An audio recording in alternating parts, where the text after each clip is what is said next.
So this right here is my clown pleco. You can see him back there. This is a fish I've had for years, but you guys never saw it because he only comes out when he's forced to come out. A very shy nocturnal fish, but he's out today because he definitely was forced to come out. Hey everyone, this is DWS Darius and welcome to another day in the fish room. So right now you're looking at my 125, what used to be my community aquarium. I just now finished a couple of minutes ago fishing out most of the fish in this aquarium, gave it to somebody. Well, I did charge a little $20 fee, but definitely was a gift compared to the original price of those fish. But anyway, I caught most of these fish out. If you follow the channel, you know the plan. I'm going to be removing most of my aquariums to trade it for a larger aquarium. So yeah, I just fished out most of those fish. This setup is going to be gone supposedly tomorrow. And then I have somebody talking about finding a date to take that tank as well. Now I didn't take all the fish. I planned on keeping this guy back here. This is my African leaf fish. I believe that he should be able to live with my cichlids. I kept the two bala sharks. A lot of people wanted these bala sharks. I'm keeping them because they do get monster size. And I definitely would like to get them there. So I got these two. I have the Geophagus brasiliensis in the back. I have this clown pleco. Where is he? The one I showed you in the beginning. They didn't want him. I wanted to keep my bristlenose plecos. I have a male and a female. I gave away my older female, but I kept this small male and this small female. And they didn't want the coolie loaches, so I have like 5 coolie loaches. And that's going to be a problem because I have cichlids. Coolie loaches look like worms. If I come in here, let me move this and show you guys. If I flip this up, there's some under here. Look at that. And right here you can see a coolie loach. Look at that. Looks just like a worm. So eventually if that loach stays in this tank, when my cichlids come in here, eventually he could be dead. The only hope that they have is that they are very nocturnal. So I'm about to rescape this tank, make a lot of hiding spots, and hopefully they survive. Also, I still have all my plants. I have mostly Java fern, some crypts, some sage, and anubias.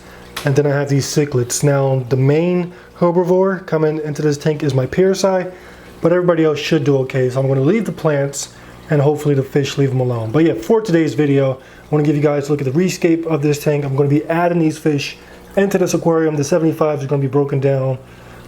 And just to go over the plan again, so we have someone scheduled tomorrow to pick up this entire setup, tank, stand, light, everything. Then this tank over here, the one right there, that's going to be gone. The hospital tank, and I have another 20 gallon behind this tank. Both of those are going to be sold. The 75 is going to be empty. I'm about to put those fish in there now, but I'm going to keep the 75 as a hospital tank, being that I have such large fish. I'm going to need a larger hospital tank. The jaguars, I'm probably going to separate them, being that they're not breeding. The male, I might put them in one of my tanks with larger cichlids, while the female, she should be able to get along with the cichlids that will be in that tank. That 55 gallon is going to be sold, and that's going to leave me at the end of the day with my 350. I'm going to build my new tank. I'm going to start building my new tank. This 125 eventually is going to go underneath. Don't have any plans for fish yet, so it's going to stay empty. I have the 125 behind me. Those fish are going to go into the 350. This tank is going to house some, maybe the jaguar male once they get big enough for the dovi. Then eventually my 210, if I do have a male dovi, will go in 210. And at the end of the day, I'll have 4 tanks and one 125 for like breeding or other plans.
think that kind of music kind of changed her perspective of what worship was and to be present with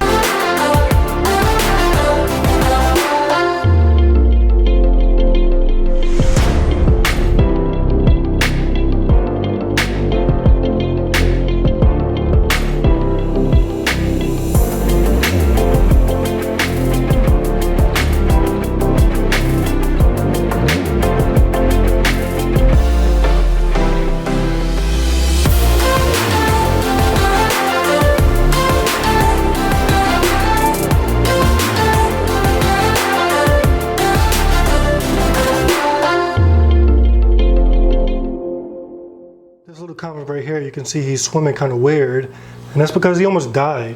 So I emptied the tank, couldn't find him, looking under every rock, looking everywhere, couldn't find him. I hear this weird noise coming out of this piece of driftwood. This driftwood has been out of the tank for about 15 minutes. I checked inside of it, and this little guy right here is in that piece of driftwood out of the tank for about 15 minutes. So I'm guessing he survived because the moisture within the wood, but you can see even now he's swimming kind of weird because he almost died. Besides that, we just have to wait for everybody to adjust to the new aquarium. I'm hoping that these plants are safe. They definitely will provide a lot of cover for these fish while they're young, so I don't think that they'll bother them while they're young. But eventually, as they grow up, they may harass some of these plants. If they start digging, that's definitely going to be a problem. But for now, this is everything, and the water's still murky. The fish have to adjust. So I'll give you guys a look at it tomorrow morning.